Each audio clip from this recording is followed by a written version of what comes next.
hopefully that'll catch me. Do a little bit taller. There we go. Okay, hi. This is our laser cutter. This is a Rayjet 300. It is an 80-watt laser cutter. It's actually pretty sizable. We have an adjustable bed in here that can go up and down. We also have a rotary table that we can put in there so we can do some round things. Some basic things that we've done here is you can see we've engraved some dogs and did a nice cutout. Here we've got gear that somebody cut out for a project. There's a spot cut out down here for some sensors. A couple other things that we have done that we did some glass. We can actually etch glass and do some cool stuff. This was done on the rotary table. Once you get everything set up, it takes maybe about 5 minutes of glass, maybe give or take. It's pretty cool. We can do tile. We can't do all tile. We kind of have to test this out and see how it works. Some of it puts off ash or pops and does things. So this is an experimental thing when we do it. Each time we record our results and see what happens. We've got cardboard and cardstock and paper that we can also do some laser cutting on. A couple of important things to note about the laser cutter. The most important thing about the laser cutter is in fact the off-screen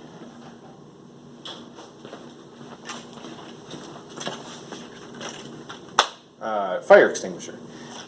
We are using light, which creates heat to cut things, and while we haven't had any real problems, there's always the potential for fire. The other thing is while this laser cutter is in operation, if you're using it, you don't have to stand right here, but don't leave the room. I prefer you not to leave the area, but don't leave the room at all. If I catch somebody using the laser cutter and they're not here, I will stop your job and we'll have a discussion. The cutter itself, there's a little switch on the back, turn on. Takes a moment. I'm going to go ahead and move this over here.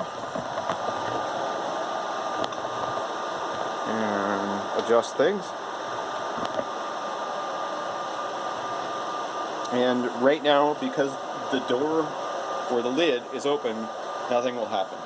So I'm going to close this. This is laser safety glass, so it's you can watch the laser in action. The little red light you see in the corner is not actually the cutting laser. That's much like a pointer laser. It allows you to see where the laser is at. When you start it up, it goes through this process every time. It'll drop the bed all the way down. And then it will move the laser head, which is just off screen there, right up here. And when it's all done, it'll beep. So once it's beeped, we're good to go. The first thing we need to do is to calibrate the Z height. So what we're going to do is open the lid back up. Just have to move things around as I play here. On the side over here is a control panel. I'm going to go ahead and raise everything up.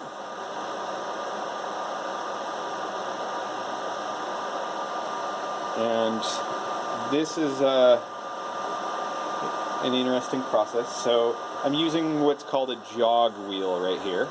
I realize there's no wheel here, but that's a historic CNC term.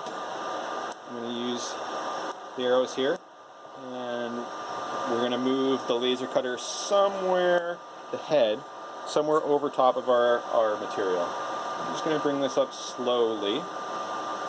Now in the back of the machine, and this should always be in the back of the machine, there's no reason for it to ever leave the laser cutter. So when you're done, it goes just anywhere back on this back shelf. Is this funky little doodad. This is our auto leveler. Well, semi-auto.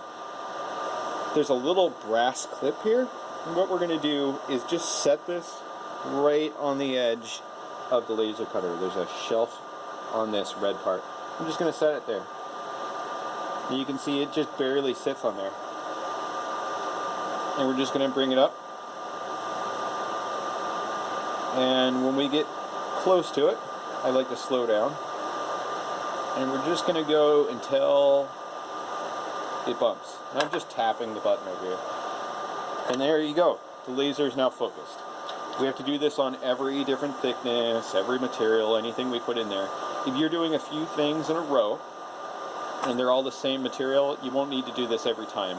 But you should check this. Then I'm going to move the laser over.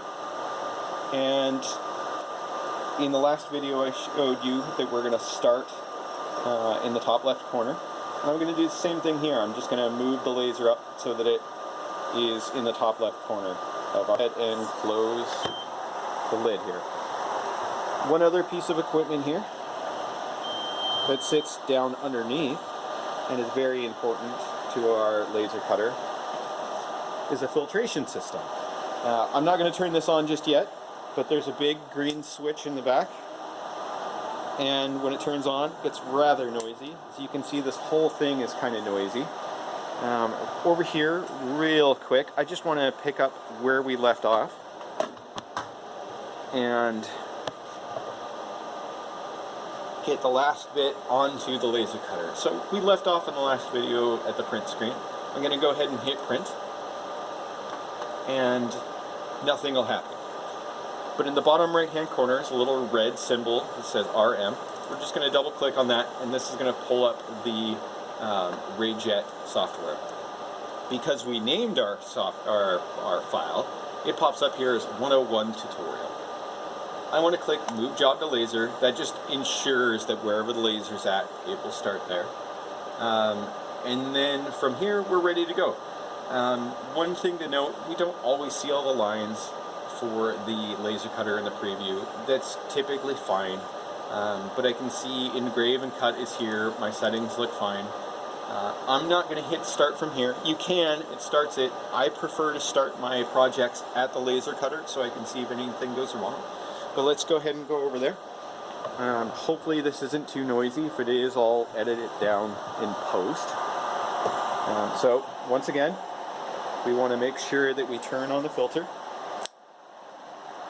This has to be running when we run. There is a HEPA carbon filter in there that will ensure we don't fill the entire room with smoke. Okay, so we're going to set this over here. Hopefully this isn't too grainy. On the keyboard over here, I'm going to hit the enter button right next to this white one here. Looks like the return key on your keyboard. I'll go ahead and hit enter. You'll hear the gases start up. It'll take a moment. It'll engrave first. We usually want it to engrave. That's more helpful. And I'm not sure why it's engraving my line when it should have cut. Let's find out. I'm going to go ahead and hit pause. And I am going to move it back up to the top here. And I'm going to pause the video real quick while I go figure out what I did wrong. Okay, so it turns out that I made a fairly classic blunder.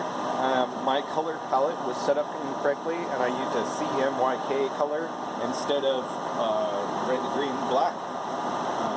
Red, green, blue, excuse me, RGB. So I stopped the cut. There's a pause button that you can stop it. Pause it, really. And then you can stop your actual project on the computer. But we're going to go ahead and set this up, and we're going to try again.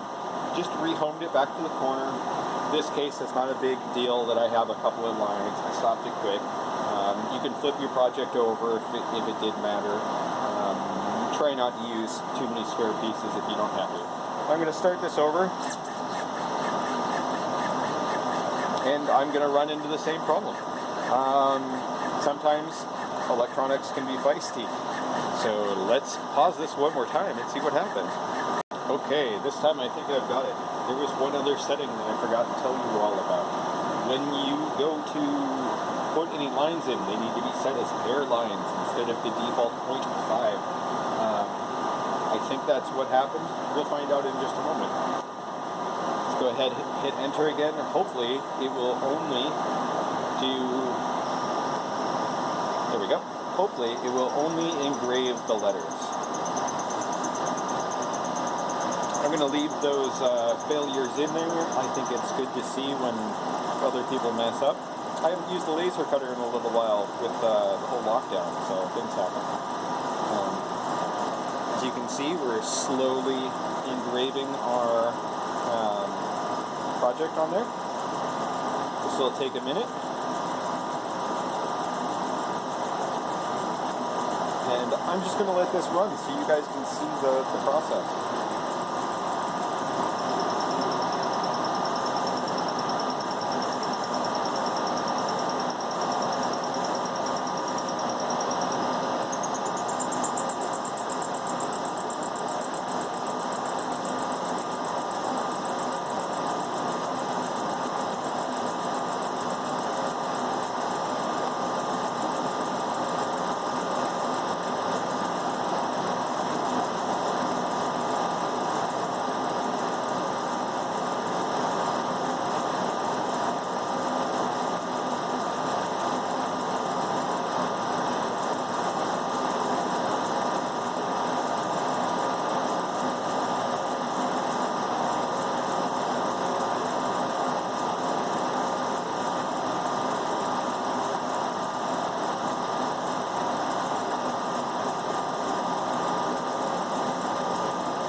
cut everything out.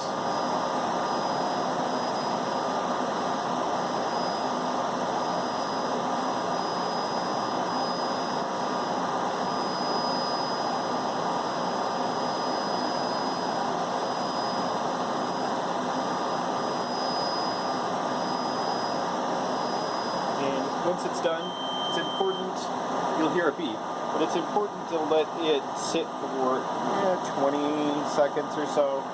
We're just letting the last of the smoke vent out so that when we open the top, it won't fill the room. Move back a little bit. So if everything went successfully, it should just tap out. And we should be left with whatever it is that we designed. Some of this residue can be wiped off with a wet rag. Otherwise, there we go. Thank you for watching the laser cutter video, and we'll see you later.